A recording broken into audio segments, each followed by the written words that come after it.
Now we are at the Saddleback College website. I'm going to help you navigate to get into our class.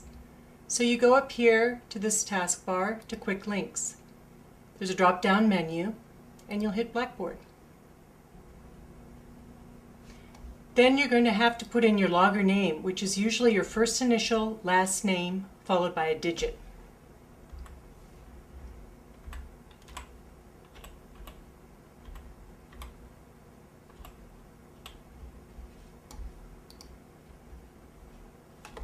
And then you have your pass number, which is usually the last 4 digits of your social plus 2 zeros.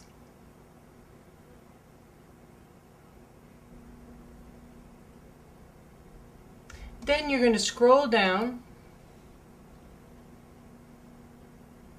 to your class. You'll see on the side several categories. You'll see announcements, course documents, discussions. When we click discussions, you'll see the discussion board. So discussion board is going to be a forum whereby you will be answering some questions and engaging in a dialogue with everyone in the class. And I will respond to these postings, and this will also constitute roll call for the class.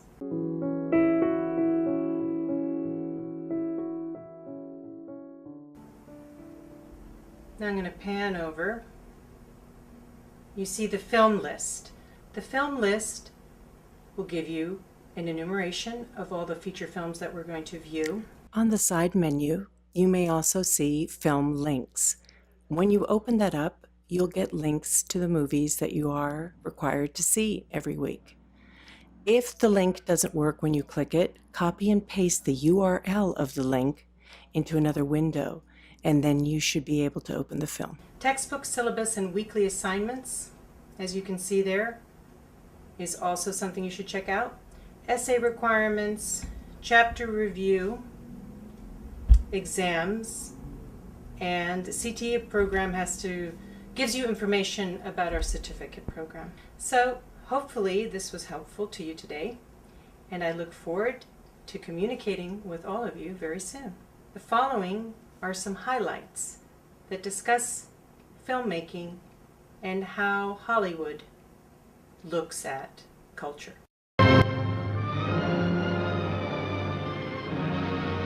You knew you weren't going to stand on a foggy runway in a trench coat watching Ingrid Bergman go up a gangplank, you know, with somebody else, but it just broke your heart watching this. Then you'd go out into the broad daylight of a Midwestern street or something, and the distance between your life and that life was enormous, and that was part of its success.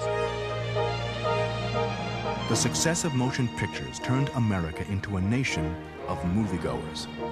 At the height of Hollywood in the mid-40s, 90 million Americans went to the movies every week. Audiences quickly developed preferences for the kinds of movies they wanted to see. This woman wants more musical shows. These boys want more westerns. These girls, more love stories. This man, more adventure. Others want more travel, comedy, mystery, romance, more everything.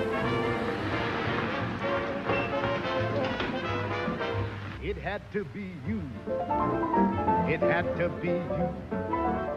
I wandered around and finally found somebody who... I am very strongly influenced by the films I saw as a kid, and if you want to call them classical or traditional or old-fashioned, depending on your point of view, I'm sort of drawn to those forms, and I try to stick to them, just in terms of form.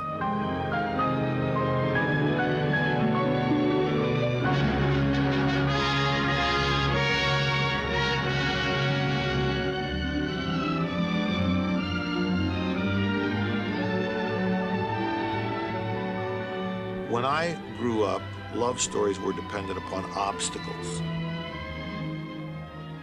And the great love stories were dependent upon non-overcomable obstacles. Inside of us, we both know you belong with Victor. You're part of his work, the thing that keeps him going.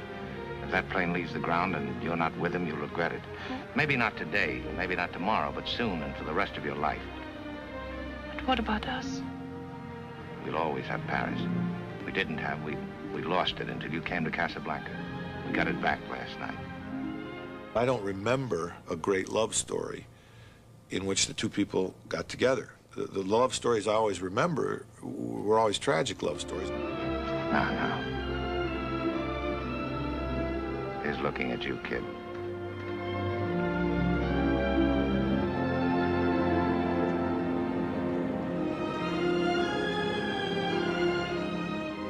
Most of the films I've done have all been sort of unhappy love stories of one form or another.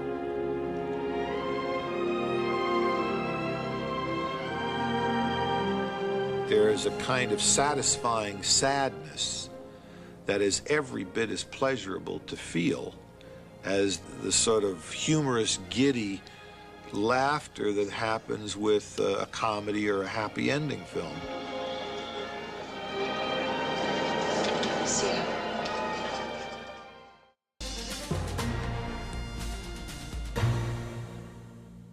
Hello, I'm John Lithgow. Welcome to American cinema.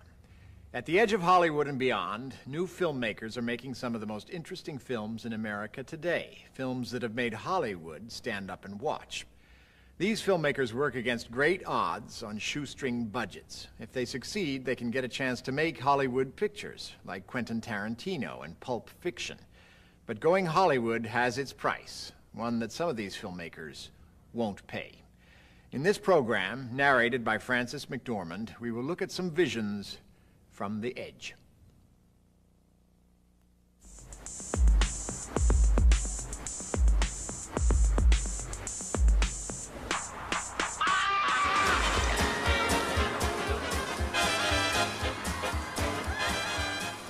Independent films are the most important things there are in the USA. They're the lifeblood of the filmmaking industry. They set the new standards, and they set the trends, and they have the wildest ideas and the most interesting stories, and they're usually the best of the pictures in the country. You're not Mr. Purple. Some guy on some other job is Mr. Purple. You're Mr. Pink. These independent directors have their own vision, and they want to create a movie that reflects their vision. That's the most important thing. I think we're all a little bit crazy. I think that all of us have been traumatized by something or other, and then we have this need, this obsession to tell stories and to rework the world within our own frame guidelines.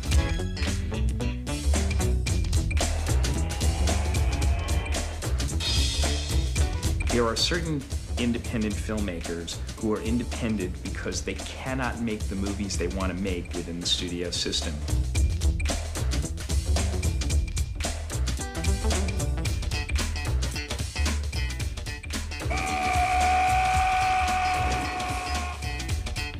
If the movies work and they make a profit, then the studios are going to be banging on the doors of those independent filmmakers saying, hey, why don't you make a movie for us? You know, I mean, we want that money that you made for those guys or made for yourself. We want that money, you know. In mainstream Hollywood, a studio picture averages $42 million in production and marketing. An independent film can cost a fraction of that amount. In order to survive, major studios have to produce films that appeal to a mass audience. But independent filmmakers with lower budgets can take risks that Hollywood won't, producing films that are original and personal. How independent films are made varies, but filmmakers on the edge of Hollywood all have one overriding desire: to make their films on their own terms. It's very, very difficult for something new to come from within Hollywood. It's almost impossible. I think it has to come from the margins. Action. Spike Lee. Made with a final budget of approximately $175,000, She's Gotta Have It, Spike Lee's first feature film, received national attention. The breadth and scope of the whole thing just seemed like it was a completely new voice, black, white, or any color. And obviously in the world of black film, there hadn't been anything, you know, except for Michael Schultz working from the black exploitation days, you know, up to Crush Groove, I guess, just around the time that She's Gotta Have It screening occurred. There was nobody else in the black filmmaking community in Hollywood or elsewhere doing anything.